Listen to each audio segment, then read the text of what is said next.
चुनाव के नतीजों पर अशोक गहलोत का बड़ा बयान। हरियाणा विधानसभा चुनाव में कांग्रेस को मिली हार पर प्रतिक्रिया देते हुए राजस्थान के पूर्व सीएम और हरियाणा चुनाव के लिए कांग्रेस के सीनियर पर्यवेक्षक अशोक गहलोत ने कहा कि इसे बहुत गंभीरता से लिया जा रहा है। उन्होंने कहा कि पूरा प्रदेश कह रहा था कि कांग्रेस की जीत होगी और फिर कैसे विपरीत परिणाम हुए, इसको लेकर कार्यकर्ताओं की आशंकाएं हैं। अशोक गहलोत ने यह बात दिल्ली में कांग्रेस की बैठक में हिस्सा लेने के बाद मीडिया से कही। मुझे ईवीएम की बैटरी वाला मोबाइल चाहिए। हरियाणा विधानसभा चुनाव के नतीजे आने के बाद हार और जीत के मसले पर चर्चा जारी है। इस बीच कांग्रेस को मिली हार पर पार्टी के नेता अब ईवीएम को लेकर सवाल खड़ा कर रहे हैं। कांग्रेस के राष्ट्रीय प्रवक्ता उदित राज ने गुरुवार 10 अक्टूबर को ईवीएम पर सवालिया निशान खड़ा करते हुए इसे कटघरे में खड़ा किया है। कांग्रेस नेता उदित राज ने सोशल मीडिया प्लेटफॉर्म एक्स पर लिखा, मुझे ईवीएम की बैटरी वाला मोबाइल चाहिए जो पूरे दिन काम करता रहे और फिर 2 दिन बाद भी 99% बैटरी रखे। कीमत की चिंता नहीं है, सूचना देने वाले को कमीशन दिया जाएगा। दिल्ली की आप सरकार का बड़ा फैसला। दिल्ली सरकारी कैबिनेट ने बड़ा फैसला किया है। विधायक फंड को बढ़ाकर 15 करोड़ किया गया। पहले 10 करोड़ सालाना भी हैं। दिल्ली की सीएम आतिशी ने इसकी जानकारी दी। देश में किसी भी राज्य में सबसे ज्यादा विधायक फंड अब दिल्ली में होगा। नेशनल कॉन्फ्रेंस ने चुना विधायक दल का नेता। नेशनल कॉन्फ्रेंस के नेता उमर अब्दुल्ला जम्मू कश्मीर के अगले मुख्यमंत्री होंगे। गुरुवार को सर्वसम्मति से नेशनल कॉन्फ्रेंस के विधायकों ने उन्हें विधायक दल का नेता चुना। अब गठबंधन सहयोगी कांग्रेस के विधायकों की बैठक होगी। नेशनल कॉन्फ्रेंस विधायक दल के नेता चुने जाने के बाद अब उमर अब्दुल्ला का सीएम पद के लिए भी चुना जाना तय है। इस मसले पर गठबंधन के सहयोगी दलों की बैठक में उस पर मोहर लगना अब सिर्फ औपचारिक सहमति भर माना जा रहा है। ऐसा इसलिए कि गठबंधन के सहयोगी दलों में उनके नाम पर सहमति है। रतन टाटा को मिले भारत रत्न। टाटा सन्स के पूर्व चेयरमैन रतन टाटा का बुधवार देर रात निधन हो गया। इसको लेकर महाराष्ट्र कैबिनेट की बैठक में रतन टाटा को श्रद्धांजलि दी गई। मुख्यमंत्री एकनाथ शिंदे ने बैठक में इस संबंध में शोक प्रस्ताव पेश किया। इस अवसर पर एक प्रस्ताव भी पारित किया गया जिसमें केंद्र से रतन टाटा को उनकी उपलब्धियों के लिए भारत रत्न से सम्मानित करने का अनुरोध किया गया। बीजेपी विधायक ने अपनी ही सरकार को घेरा। मध्य प्रदेश के मऊगंज के बाद अब जबलपुर के पाटन विधायक और पूर्व मंत्री अजय बिश्नोई ने भी अपनी सरकार के खिलाफ मोर्चा खोल दिया है। उन्होंने सोशल मीडिया के माध्यम से लिखा है कि मध्य प्रदेश की पूरी सरकारी शराब ठेकेदारों के आगे दंडवत है। विधायक के इस बयान को लेकर कांग्रेस नेता मुख्यमंत्री डॉक्टर मोहन यादव के खिलाफ हमलावर हो गए हैं।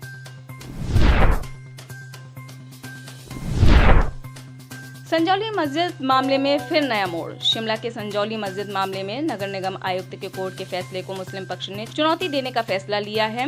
मुस्लिम पक्ष के पदाधिकारी ने बुधवार को शिमला के बालूगंज में बनी मस्जिद में बैठक की। बैठक के बाद ये फैसला लिया गया है कि इस लड़ाई को वे न्यायालय में लड़ेंगे। इस बैठक के बाद संगठन के प्रवक्ता नजाकत अली हाशमी ने कहा कि बैठक में इस फैसले को चुनौती देने का निर्णय लिया गया है। अभी उनके पास इस आदेशों के सेटिस्फाइड कॉपी नहीं आई है। इस प्रति के आते ही नगर निगम आयुक्त की अदालत के इस फैसले को चुनौती दी जानी है।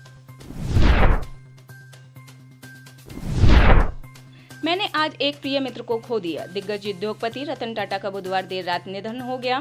पद्म विभूषण से सम्मानित रतन टाटा ने 86 साल की उम्र में मुंबई के ब्रीच कैंडी अस्पताल में रात 11:30 बजे अंतिम सांस ली। उनके निधन पर रिलायंस इंडस्ट्रीज के चेयरमैन मुकेश अंबानी ने दुख जताया। मुकेश अंबानी ने कहा कि रतन टाटा का निधन न केवल टाटा समूह के लिए बल्कि हर भारतीय के लिए एक बड़ी क्षति है। मैंने आज एक प्रिय मित्र को खो दिया। इल्तिजा मुफ्ती का एनसी पर निशाना। महबूबा मुफ्ती की बेटी इल्तिजा मुफ्ती ने नेशनल कॉन्फ्रेंस पर गंभीर आरोप लगाए हैं। इल्तिजा ने कहा, नेशनल कॉन्फ्रेंस ने उमर अब्दुल्ला को विधायक दल का नेता चुन लिया है। 77 के बाद नेशनल कॉन्फ्रेंस की इतनी बहुमत के साथ सरकार आई है, लेकिन मैं उमर साहब से पूछना चाहती हूं कि क्या ये बहुमत गुंडागर्दी और तबाही मचाने के लिए आई है? हमारे कार्यकर्ताओं के घरों को तोड़ा जा रहा है, उनकी बकरियों को चुरा रहे हैं। आप मेरे वर्कर को छुएंगे नहीं, आप उन्हें हाथ भी नहीं लगाएंगे।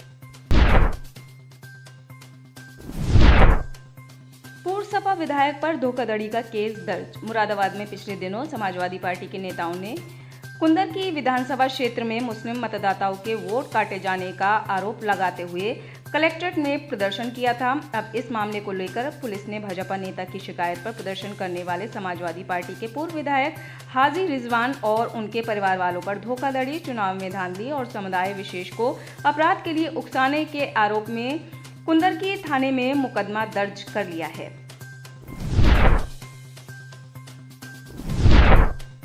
जाकिर नाइक ने लड़कियों को बताया पब्लिक प्रॉपर्टी।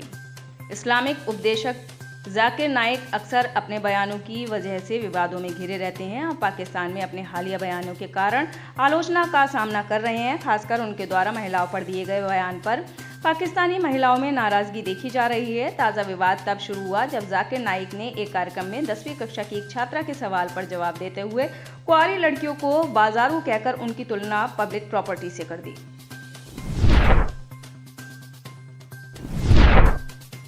इटली की पीएम जियोर्जिया मेलोनी ने सुनाया फरमान। इटली ने 54 वर्षीय पाकिस्तानी इमाम जुल्फिकार खान को कट्टरपंथी पश्चिम यहूदी समलैंगिकता विरोधी बयानों के चलते देश से निष्कासित करने का आदेश जारी किया है। खान ने 1995 से इटली में रहना शुरू किया था, लेकिन 2023 से उसकी विचारधारा और गतिविधियां कट्टरपंथ की ओर बढ़ रही थी। उन्होंने हमास की खुलकर तारीफ की और पश्चिमी देशों के खिलाफ नफरत भरे वीडियो पोस्ट किए। इटली ने उन्हें संभावित सुरक्षा खतरे के रूप में देखा और उनका परमिट रद्द कर दिया गया। ट्रंप ने पीएम मोदी की तारीफ में पढ़े कसीदे। अमेरिका के पूर्व राष्ट्रपति और इस बार पर रिपब्लिकन पार्टी के राष्ट्रपति पद के उम्मीदवार डोनाल्ड ट्रंप ने हाल ही में भारत के प्रधानमंत्री नरेंद्र मोदी की प्रशंसा करते हुए उन्हें अपना मित्र और सबसे अच्छा इंसान बताया। फ्लैग्रेंट पॉडकास्ट पर विश्व नेताओं के अपने आकलन के बारे में बोलते हुए ट्रंप ने कहा, नरेंद्र मोदी वह मेरे मित्र हैं और सबसे अच्छे इंसान भी हैं। बाहर से वह आपके पिता की तरह दिखते हैं, वह सबसे अच्छे हैं। फ्लाइट उड़ाते समय हुई पायलट की मौत। अमेरिका के सिएटल से तुर्की की राजधानी इस्तांबुल जा रही एक फ्लाइट के 59 वर्षीय पायलट की उड़ान के दौरान हवा में ही मौत हो गई। जिस समय पायलट की मौत हुई उस समय प्लेन 34,000 फीट की ऊंचाई पर था। तुर्किश एयरलाइंस के इस पायलट की मौत के बाद फ्लाइट को न्यूयॉर्क में इमरजेंसी लैंडिंग करनी पड़ी। फेडरल एविएशन एडमिनिस्ट्रेशन के अनुसार जब ये हादसा हुआ तो पायलट को प्रारंभिक चिकित्सा दी गई, लेकिन उसका कोई भी असर नहीं हुआ। इसके बाद फ्लाइट 8JK एयरबस A350-900 के को पायलट ने सुबह 6 बजे के आसपास लैंड कराया गया।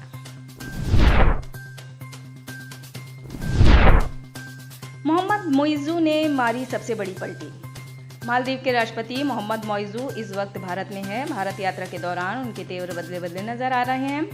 अब वो भारत के खिलाफ नहीं बल्कि चीन के खिलाफ कदम उठा रहे हैं। उन्होंने एक बड़ा फैसला लिया है। मोइज़ू ने मालदीव में चीनी कंपनी से लामू गाधू ट्रांसशिपमेंट पोर्ट प्रोजेक्ट पर किया गया करार खत्म कर दिया है और उसे भारत को सौंप दिया है।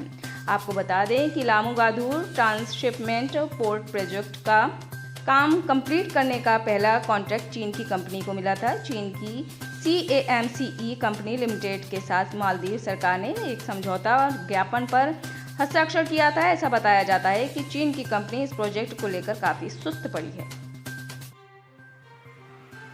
आप इस खबर के बारे में क्या सोचते हैं, हमें कमेंट सेक्शन में बताएं। साथ ही ब्रह्मास्त्र न्यूज को सब्सक्राइब और शेयर भी जरूर करें।